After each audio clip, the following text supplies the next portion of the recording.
end of the household, they charge you.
welcome our councillors, staff, press and our online users. I'll start us with the karakia. Kia hora, te marino, kia whakapapa, punamu, te moana. Kia huarahi mātou i te rangi nei, aroha atu, aroha mai. Tātou I a tātou katoa, uye, tauki. May peace be widespread, may the sea be like greenstone, a pathway for us all this day. Let us show respect for each other, for one another, bind us together. Okay, so we have some apologies this morning, this afternoon, sorry. Councillor Larry Frost, Councillor Dean McCrosty and Mia Martin. If someone can move the apologies. Councillor Harrison, seconder. Councillor Graham. Do we have any declarations of interest? No. Any public forum? No. So we're moving on to item number 1. Craig here.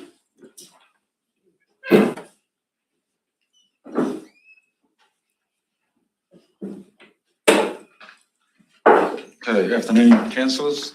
Take item 1 as read. Is there any questions? Any questions? Any discussion?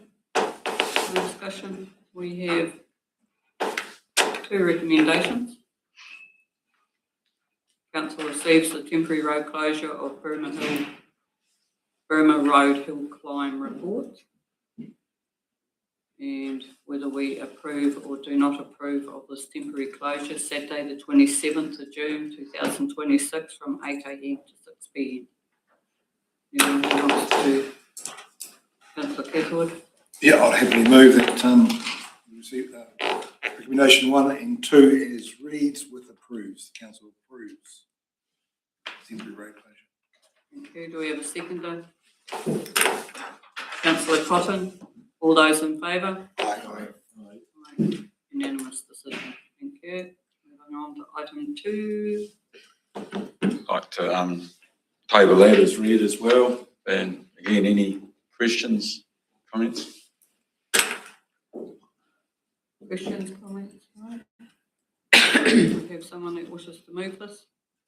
Yep, I'm happy to move again. Recommendation 1 and 2, and 2 is approves temporary road closure. Seconder, Councillor Graham. All those in favour? Aye. Unanimous. Right, okay, item 3. Item 3. Table that as read. Back to work, Craig, before you know. We're out of here, mate. Hardy, we're putting a tie on.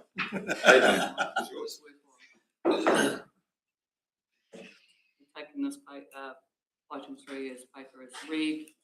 East Boundary Road Hill Climb. Recommendations are there. You happy to move? To move 1 and 2 with approve, thanks. Bruce. Seconder, Councillor Harrison. All those in favour? Aye. Aye. Unanimous. Okay, thank you. Thank you, Craig. Well done, Craig. Too easy.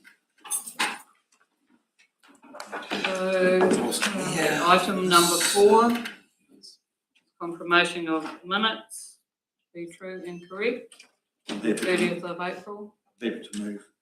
Chair. Thank you, Councillor Potter. Seconder, Councillor Smith. All those in favour? Aye. Thank you.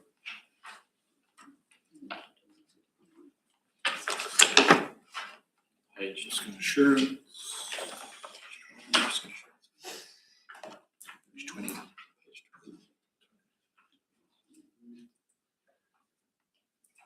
Yep.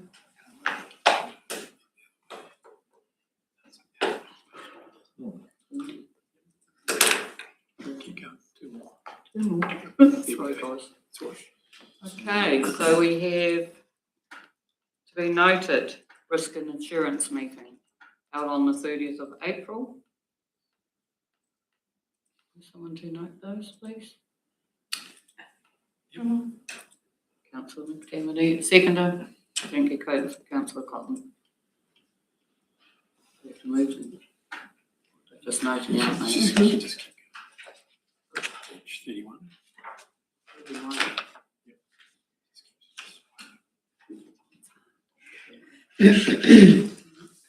Mr. Targo. Mr. Targo's minutes to be noted. I can move those. Can I have a seconder, please? Secretary. Councillor Cotton. Thank you. Item 7 to be noted. Happy to move. Lawrence Community Board, Councillor Second. Cotton. Just Seconder, Councillor Graham. No, I had a You have a question? comment or a question on the West Otago Yep. Community Board, that I spent 10 minutes trying to figure out who WIP was, but until I clicked that it was work in progress. Thank you for that. I thought it must have been the NZTA with the acronyms. No. Okay. So where were we? Lawrence, So Councillor Cotton moved the noting of Lawrence Community Board. Were you seconding that, or were you just? yeah, no, well, Councillor Graham second.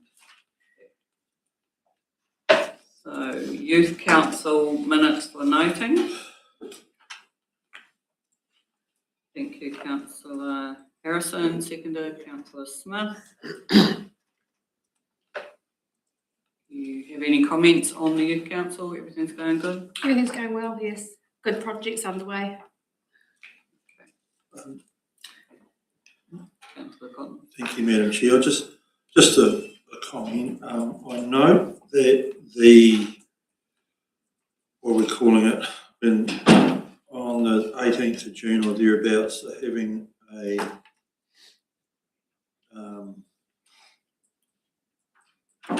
the trying the things out that they're organising. That's the same day as the community awards evening, I think.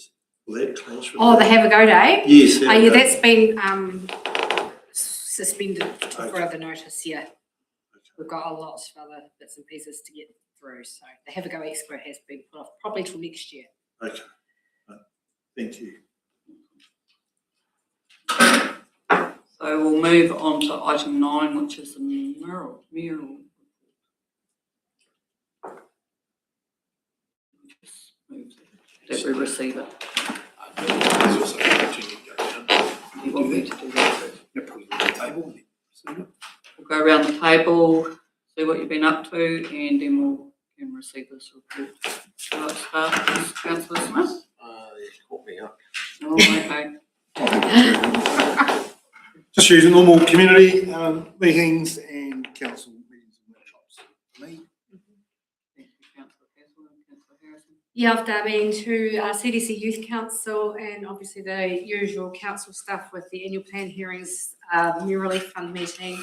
We've been doing a workshop with our youth council, concentrating on projects to do with mental health and suicide awareness. So that's been interesting and continues to be quite an interesting project.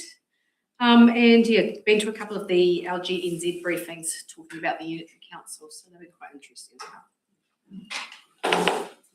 All right. Yeah, all good. Yeah, just the normal council stuff as well, along with youth council with Rachel. There's quite a lot going on in that space, I think. Through the foundation, we had a 5-hour meeting last week with some strategy of the foundation going forward. Also included was we had an independent reviewer come in and looking at the trustees and trying to promote the foundation.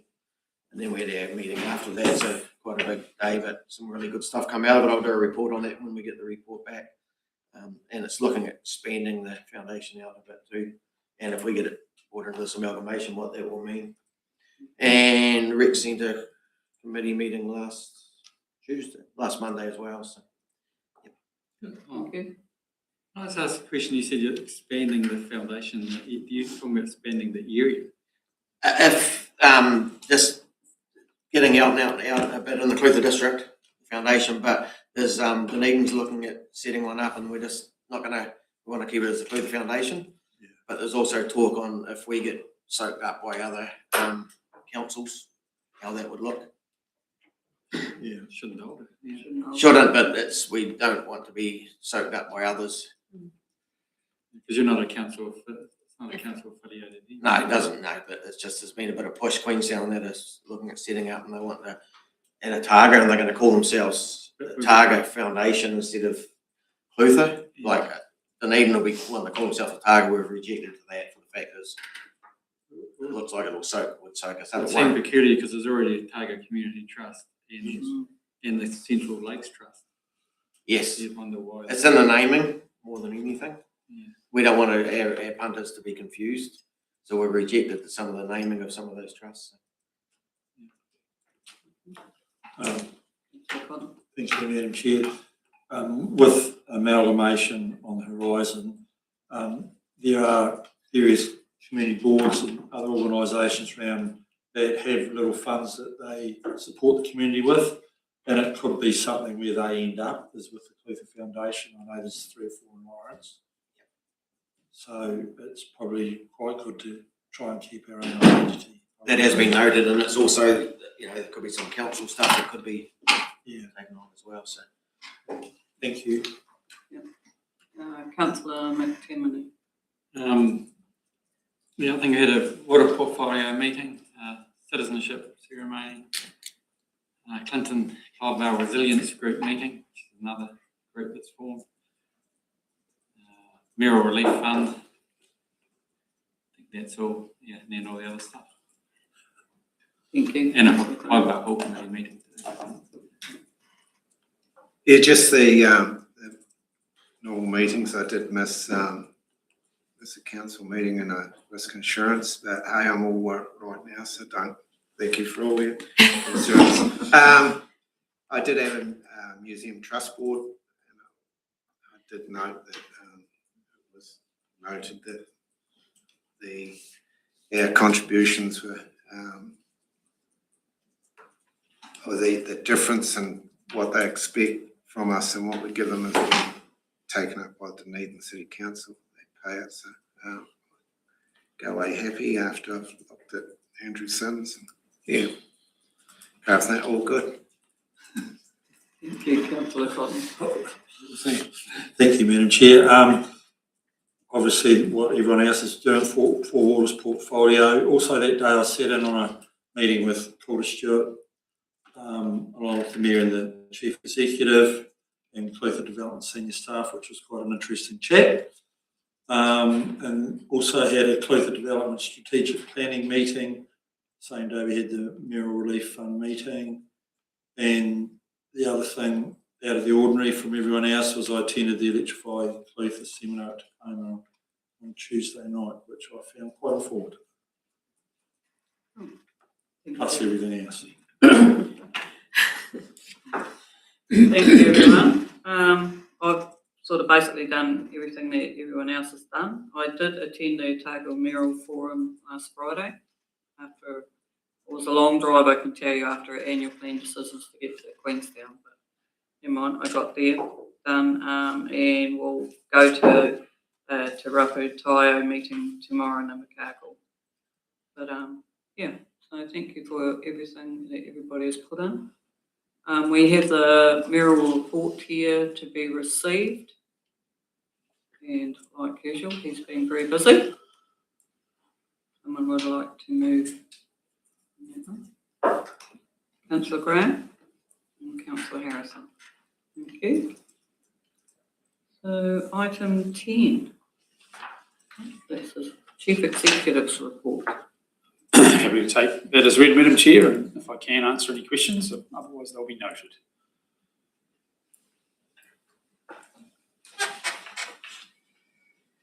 Any questions?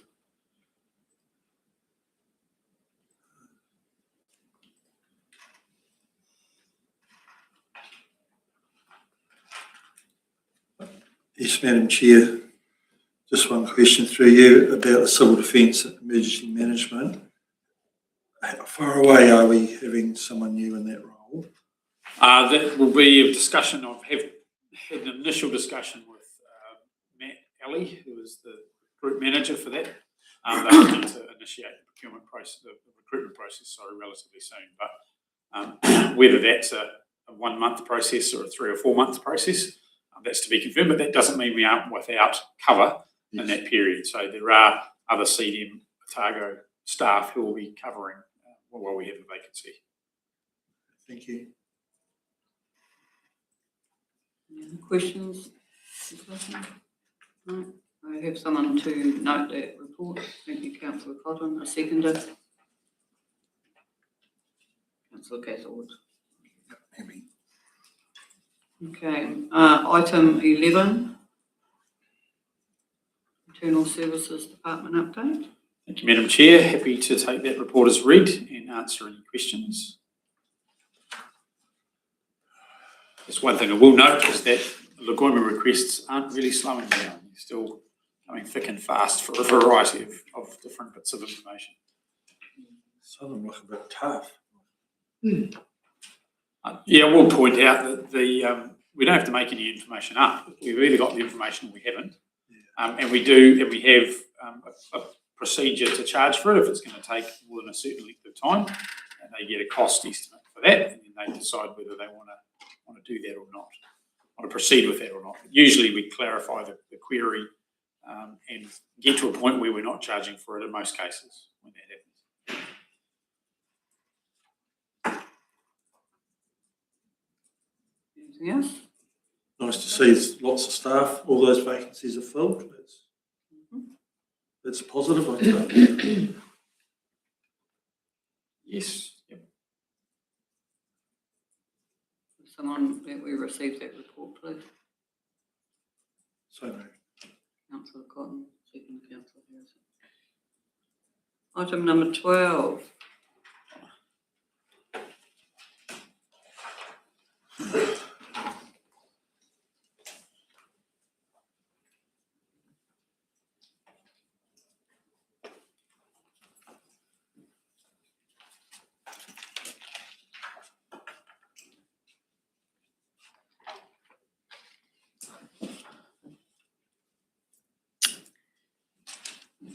Thank you. So, through you, Your Worship. So, it's a substantial report, as we know, for the ISD department.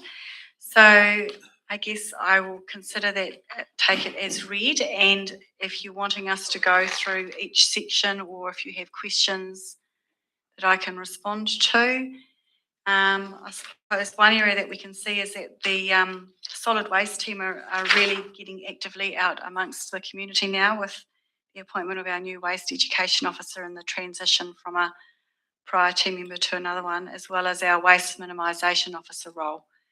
The clothing repair workshop that occurred just a few nights ago, there were 6 people in attendance for that first workshop, 2 of which came from Milton.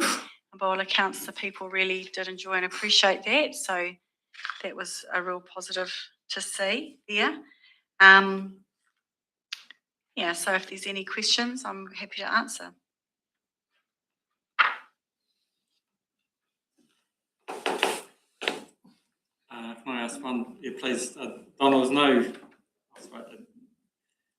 no mention of the Clivevale Bridge in there. It's obviously a problematic one at the moment.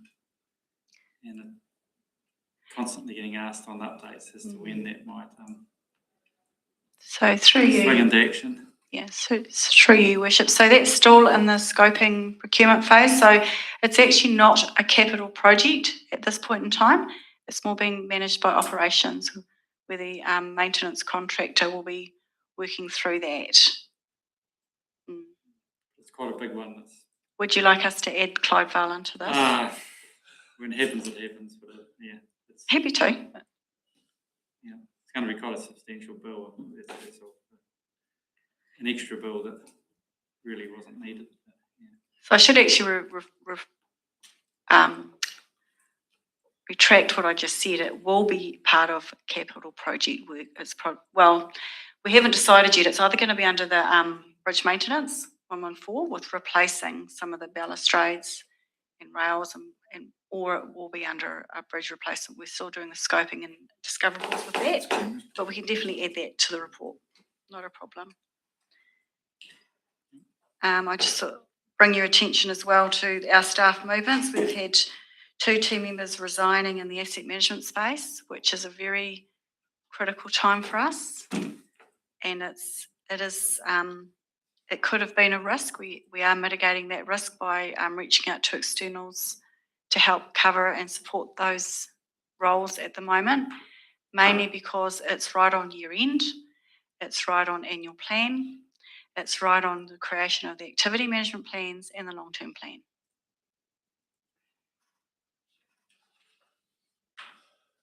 So I have a question on 5.4. We've got 2 schools that have been left off. Why? So I'll just find the page. Speed limits. What page? 79. Both of them may be about the sharp. Yeah, I think the viability of the same record is a bit, That's correct. yeah. That's a possibility. Oh, thank you, because I could have to get some more details for you on that if you like. Yeah. No outcome has been released for the No. So until the ministry obviously sorts that one out. Okay. Oh, yeah, it's here, yeah. Okay. Any other questions? I do. Thank you, Madam Chair. Donna, I've lost it now, but it's on the Heathcote Reservoir, 2.10 point something. Where am I here? Here we go. So obviously it's going to be commissioned next month. But my question is around this valve and the hydraulic issues. So when were these hydraulic issues identified? And the other question is around the valve, was the control valve delay. Was that an afterthought or was it not in the scope? Can you show me the page it's on? Yes, it's on Sorry. page 90 Thank you. and in the middle. Heathcote.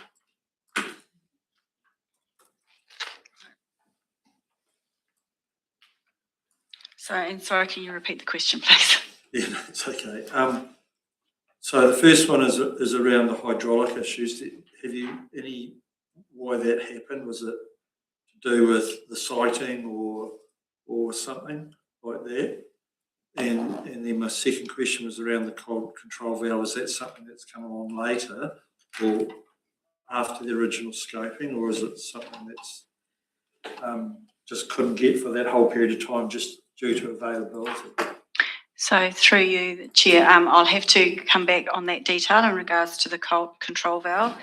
In regards to the hydraulic issues, a decision had been made with what we're referring to as the tank farm projects initially, that to help reduce costs, that a lot of that hydraulic assessment weren't done and that would only be required on a case by case. So that I can answer to, but I will come back to you about the control valves. Okay. Thank you. Any other questions, discussion? Cheslands. Just on 9.3, the Cheslands highway slip repair, just sort of done in 4 stages, but when's the first stage starting? So through you, Worship. So currently, so this is it's quite an interesting piece of work because after the weather event, and we had some initial concept designs done by a professional service provider. And once we received the estimates associated with that, it was significantly more than what had originally been earmarked for the cost of that piece of work. We then went out to the professional service provider to see would they now be available to go to detailed design. And due to their resource constraints, the response was no. So we then we actually did a site meeting. We brought 3 professional service providers, and we enacted early contractor involvement as well with an external out-of-region contractor that has dealt with an awful lot of horizontal drilling, because the information that we had been given at face value made it sound that it was actually quite a significant risk project. When we went to site, no, it's not. So it's a lot easier to deliver the work required than what had initially been predicted. And I think from that, good opportunity for our team, because I took a lot of our team as well, because if you don't deal with slips and weather events of this magnitude, something that to our local people look really, oh my God, this is terrifying. When you get experts from outside of district that deal with this, unfortunately, on a year-on-year basis, it's absolutely manageable. So we had that on-site discussion. We had around the table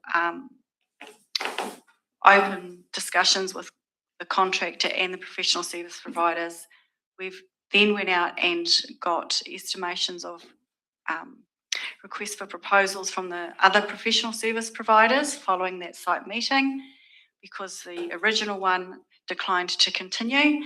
And we've now got to that point. We've appointed the professional service provider to now come up with the detailed designs that are aligning most of the way from the original concept, and then we'll be able to go out to tender. So that's where we're at with that. So pretty much there'll be no machinery down there till next contracting season. It's highly probable, correct. Yeah. So we'll have to wait. No action till like November. But it's safe. I mean, the bigger, and this is one of the main reasons that I went down to eyeball it as well, is because it's like, well, far out, if it's not safe, we're going to have to act really urgently. It's safe. Okay. It's fine. Cool. Yep. So we have put forms out to people to say to them that it is safe. No, we didn't. You had many people contact about it? No. No. Any other discussion?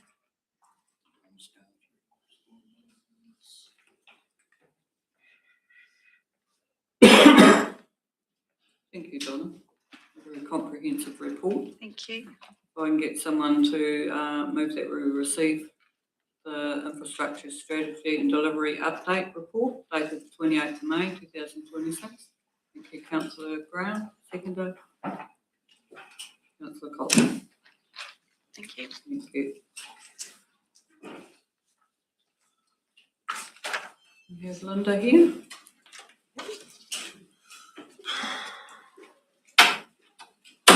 We'll move on to item 13, Three Waters report. Thank you, Madam Chair. I'm happy to take the report as read, although I'd like to point out just a couple of things that are noteworthy for us. And one is that we have no current vacancies. We've filled all our vacant roles that we intend to, noting that we've got 4 roles we're not filling. The team think that they can manage them between themselves and using our contractor so that we don't have that additional cost, and also with transition to the water services entity in mind. The other exciting piece of news is that for the first time I'm able to stand in front of you and tell you that we are fully compliant across the district for drinking water compliance. So a real milestone for the district. And a good piece of news. Unfortunately, with wastewater, we're still not at the place we need to be. So my report on page 110 does point out that we've got an external consultant who's coming to have a look at our oxidation ponds primarily, to have a look and see what's going on and what we can do that will be cost effective to try and get that compliance where it needs to be, acknowledging that there are still some things around projects that were implemented a few years ago that may not achieve compliance. But we're working through that with the supplier of that equipment. Another exciting piece of news, although we are struggling a little bit with the NZTA approval for traffic management, is that the main water pipe that runs under the Belclutha Bridge, which we know has got some leaking going on in the joins, we're looking to get someone in to have a look and give us an assessment of what the risk is with that pipeline. It's, as I say, the leaks are in the joins, so we might just be able to do some temporary repairs. And also we're testing the valves at each end of the bridge, which are part of our resilience. So that if the bridge was wiped out, that we would still be able to supply water to North Balclutha through means of a lay flat hose, but we need the valves to be operated to do all of that. So that's a piece of work that needs some careful planning. And as I say, we're working with NZTA on traffic management, being very cooperative, but we're trying to do it so that it's not an emergency. We do need to get in there. Questions? So you'd be able to supply water through a lay flat hose, so it would still run across the bridge, obviously. Yes, we're assuming the bridge wouldn't be completely So that, out, yeah. On the footpath. On the footpath, because the pipe is under the bridge and it is on Yeah. In the middle. it's in the middle, course, yeah, and hanging down. And that'd be enough water? I suppose what size pipe's going across there now? Yes, so the And water, lay flat hose would be, we've got two storage reservoirs in Balclutha. One is on that side of the bridge and one is this side. So it's That probably hose not will be better than- 90 mil that's run across. Yeah, It's only Yeah. we would be predominantly running off the reservoir, but previously we didn't have large storage at Mackay Road. So that was the main storage for all of Balclutha. So that large pipe under the bridge was for fire flows to get back to the side of Balclutha. But yeah, it's just to top it up. And we've had the lay flat option as an emergency option for quite a number of years if that pipe did get wiped out. We have trialled it right when we first started using it, but we haven't used it in anchor since. So it's a good opportunity to test it out. thank you. Thank you, Madam Chair. Just tongue firmly in cheek, but what's the possibility of looking that side of town onto the newly commissioned Balmoral Tuapeka scheme? And so, through you, Madam Chair, that would need to be a strategy consideration. Also, through you, Madam Chair, it would take significant pipeline upgrades because it's right at the end of the scheme. So if you're looking at this whole scheme-wide modelling exercise, that would be when you would throw those scenarios in there because it's likely to have significant requirements all the way up through to the Ken Road Reservoir in terms of pipe sizes. And through you, Madam Chair, that could be a consideration if there was damage to the bridge that couldn't be remedied reasonably quickly, and that we would need to do some temporary measure, which might become more than temporary. But through you, Madam Chair, probably a connection to Stirling would be a much simpler and easier That's true. way to provide that in an emergency situation That's and true. much closer. I would venture to say that if you lost the bridge, you mightn't have a treatment plant here in Balclutha either. In all probability. Let's not talk about those. Councillor Cotton. Thank you, Madam Chair. Just further to, I was just looking at the service request and noticing for raw water a spike and it's starting to drop off now. Do you think that's seasonal or do you think, just it's not to do with anything else? Okay. Through Madam Chair, that spike, I guess you're talking about sort of October, November. That was during the wind event. Yeah. So that was the reason for that, where there was lots of no waters Yes. for obvious reasons. And we would traditionally see it trending down over winter. We usually have a summer spike, but we didn't really have summer. No, that's right. I was kind of thinking it's because of all this money we've invested in new infrastructures, stopping operational service requests, possibly. Contributing, and it's certainly noticeable, and even our contractor has commented on the volumes dropping. So that's been the opportunity to do a lot of the planned work, planned maintenance, which has been pleasing too. Thank you. Any other discussion?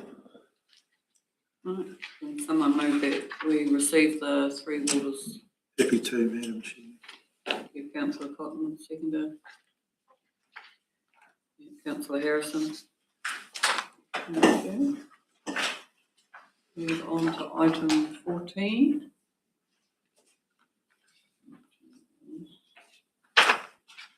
Right. Is that you two? Yes, it is. Thank you, Madam Chair. So happy to take the report as read and to take any questions anyone may have.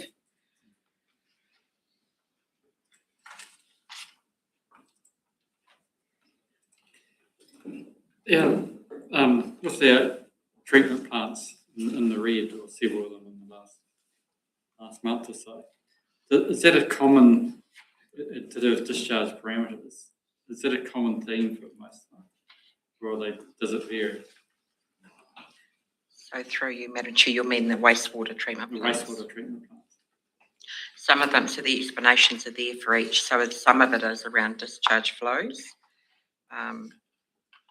And obviously then some of the outputs as well, the quality of the outputs, which is, for some of them is the problem around the total nitrogen levels, which we're looking to address. And working with the supplier of those improvements that were implemented a few years ago. And the others, this is part of the work that our specialists will be in to give us advice about how we can become more compliant and maintain it. Through you, Madam Chair, to the other really key point which we have discussed is there's actually 3 of our plants where there's new consents required not very far away. So we'd be very reluctant. We'll be looking at what long-term compliance would be for those plants. So Clinton and Waihola are due in the next couple of years, and then Mapluthas a couple of years after that. So we're also looking at the new wastewater standards and say because those new consent renewals will be measured against the new wastewater standards. So.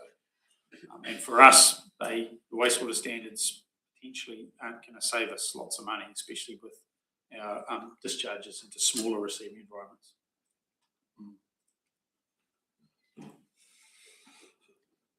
Madam Chair, thank you. Just by the individuals, but so with these consents, do you think that we may have to discharge to land going forward with a lot of these plants? I know Waihola is looking really good actually, but I know it's discharged to water. So is that something we're going to have to look at seriously, or will be made to do? You go. We already have looked at it. So we've looked at it in quite a bit of detail. Obviously, we'll have to update the cost estimates, but we have to now look at what's required under the wastewater standard. Yeah. But in some cases, it may well be cheaper to look at it's land treatment we're talking about, not complete discharge to land. So, but in some cases, we've just got to effectively do the evaluation work to see what is the most cost-effective option. Looking at the whole of life costs. What's the cost of running a complicated treatment plant? What's the cost of running a land treatment system and replacing all those components? But that'll be part of the consenting process. Looking at the wastewater standards and also discussions with iwi and whatever the regulatory authority is when that time comes. Yeah, and I guess as you say, the standards and they look like they're going to change. Is that your feeling? They've already Changed. They already implement new standards at the start of this year, and they've gotten rid of a lot of the requirements for small schemes. Everything apart from Mapluthas and Milton in our district will fall into this new category for discharge to water, but it has a very tight ammonia limit. So it's not I suppose, a panacea to fix all our problems. It still means there's going to be potentially expensive upgrades to meet those limits, or going to land treatment as an alternative. Okay, thank you. Any other discussion? No. We have a recommendation that council receives the 3 waters compliance update. 28th of May 2026. Thank you, Councillor Catherwood. Seconded. Councillor Graham.